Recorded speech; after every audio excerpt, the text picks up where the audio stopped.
Central New York for today. Tomorrow, not so much, but today it's spring. So the sun is out and I'm loving hearing the bird song. I don't know where you are or the things that give your heart hope in the renewal that is spring, the coming back of the dormancy after winter, and the green grass and the blue sky today. I'm saying today because in central New York tomorrow isn't quite as spring like, but we're on a trend and the trend is good. So as we start this day, welcome to Live with me. We are here to start our day with intentionality. My hope is that this will offer a space to be thoughtful, to be intentional, to start our day with a focus on our faith and a focus on how we would like our lives to be, and an acknowledgement that our lives often don't line up with what we hoped or what we expected. And so how in that push between what we want and what is, how we live into more hope, more grace, more generosity and kindness. And so good morning, Sue. Glad to see that you're joining today. If whatever platform you're on, if you comment, I'll be able to see it after a few moments.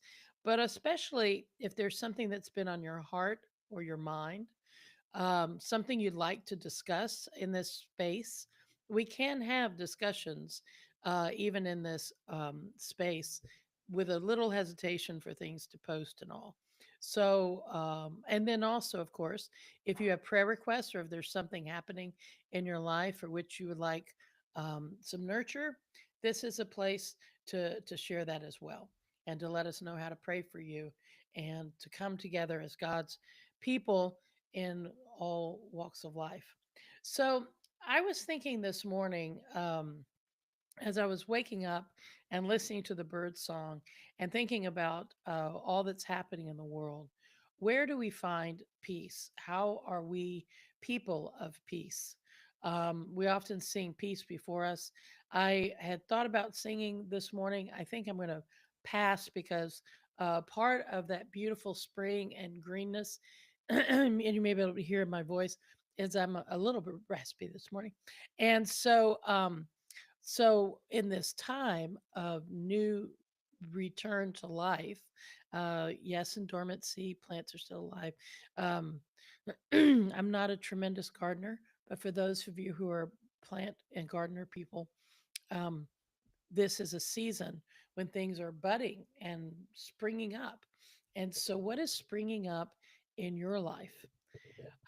I think it's so important to pay attention to the way in which our fear and anxiety can drive how we're making decisions and really imprison how we feel about things. And our fear is a valuable, important part of our reality. I want to acknowledge that gut check you have when you're in a situation and you think, oh, this isn't right, I need to leave. That is really important and valuable information. But when I talk about the fear and anxiety in this time, I'm talking about that other aspect of fear that can sometimes take over, which is that we become very fearful and kind of driven by our fear, very focused on what we're worried about or the loss we feel. And when that starts to happen, it's an invitation to us, if we can hear it, it's an invitation to stop and reframe and acknowledge that God is God. And a lot of times we don't know what's going to happen. We don't know. We never really know what's going to happen, but we are in this moment between what was and what is to be, that we have the opportunity to draw close to God with a gratitude for all that God's given us and a certainty that God will not leave us without hope, that God is always new each day. And especially in the season of Easter, that God's resurrection after the most horrible things, that it doesn't make it okay, but God is always about renewal and bringing new life out of death. So, with that preamble, good morning, Marty and Barbara. And let's see, Kathy, wonderful to see everyone.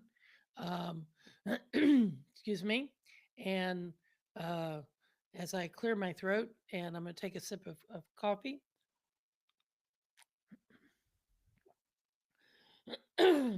This past Sunday, excuse me, we had one of my favorite readings about Thomas.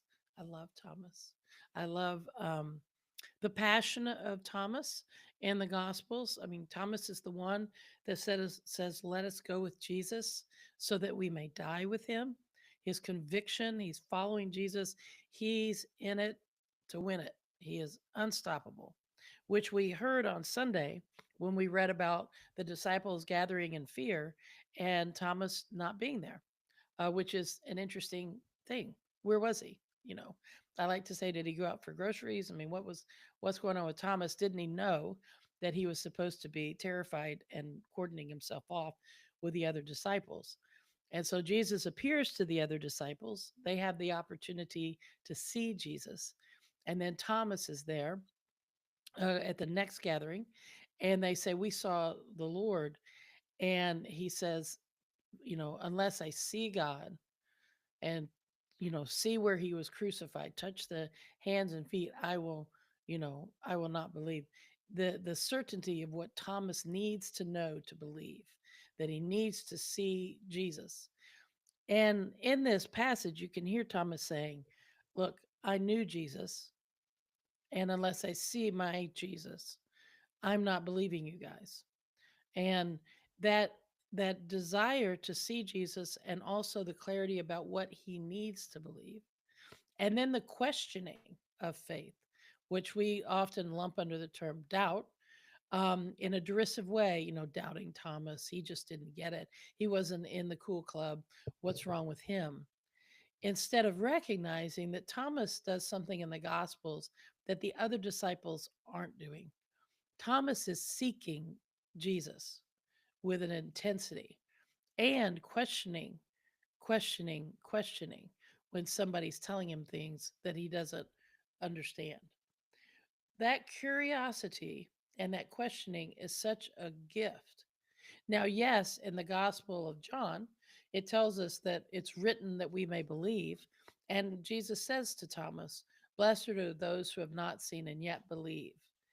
He's not, in a way, we always focus on Thomas, but I think with Peter, with the other disciples, um, none of the followers of Jesus in the Gospels seem to know what to do about this moment of crisis of crucifixion.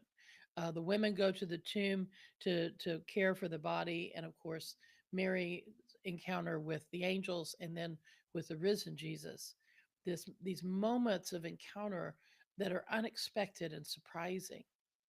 And I'm bringing these things out today because I think in our own lives these are realities of faith that we can relate to very closely today. The questioning, what do you need to believe? What would help you in your unbelief? To what would help you to see or to know?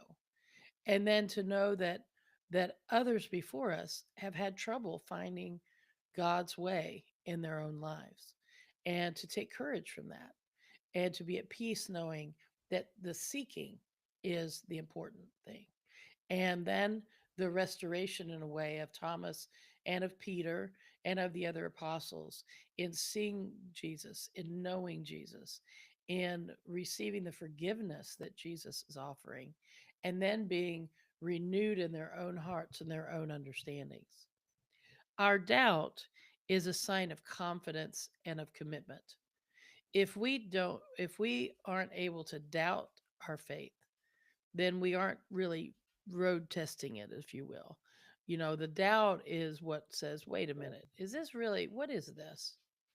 It isn't from a place of weakness, but a place of a courage to question, and to honor that as a sacred part of our journey.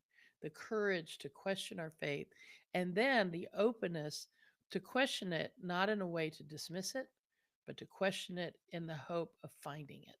And so, wherever you are in your relationship with doubt or fear or anxiety in this day, to seek God through all of it as the prime directive, really, to borrow a phrase from, I believe, Star Trek. And that we're seeking God And so we honor our doubt.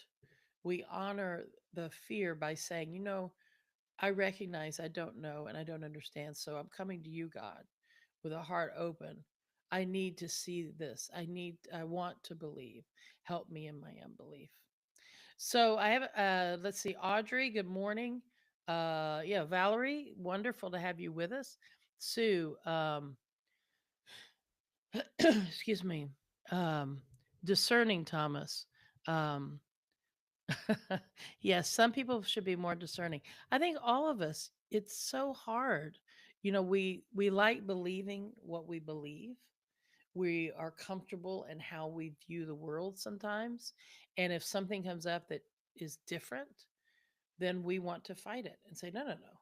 That, I know what the the the trope about God said it, I believe it, that settles it, which, no offense to anyone, is kind of a meaningless statement, really. What did God say? And what do you believe about it? And what is it settling? It it's like a statement that seems to to refute any doubt, yet it's filled with doubt. It's not a clarity. So for us as followers of Jesus, to be discerning and to be questioning what we believe and to be open to our own redemption. We need repentance. We need to change our mind, literally, what repentance means, and to turn with sorrow back to God, the Greek and the Hebrew meanings of repentance. We need redemption because we clearly are not right. This world is struggling in this time. And so the humility to say, what we like doing doesn't work. Being at odds with family members and friends, fighting over people we've never met and may never know. How many relationships have faltered or been broken by people who live in places where we do not live?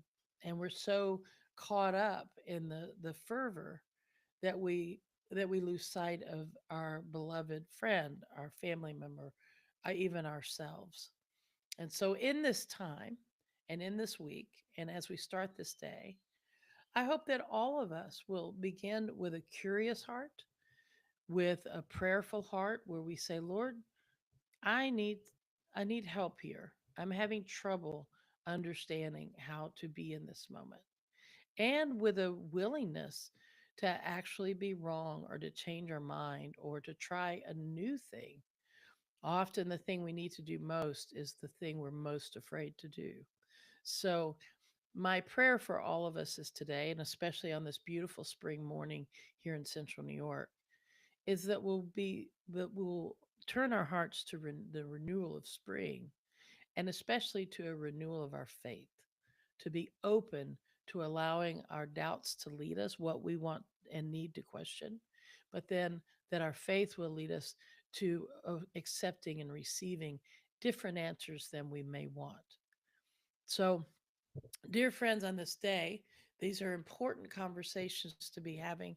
And I hope that you'll be able to talk with someone you care about or someone with whom you can share your heart and talk a bit about doubts and fears and how we might be transformed to make our decisions out of love and conviction, to be renewed in our hearts and minds, and to allow our fears to be quelled. And just like Jesus says to us throughout the Gospels, that peace may be with us and that we may be ambassadors of that peace to this hurting world.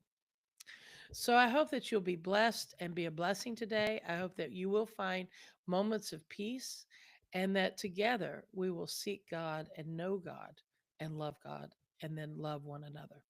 Blessings to you. And I look forward to seeing you next week.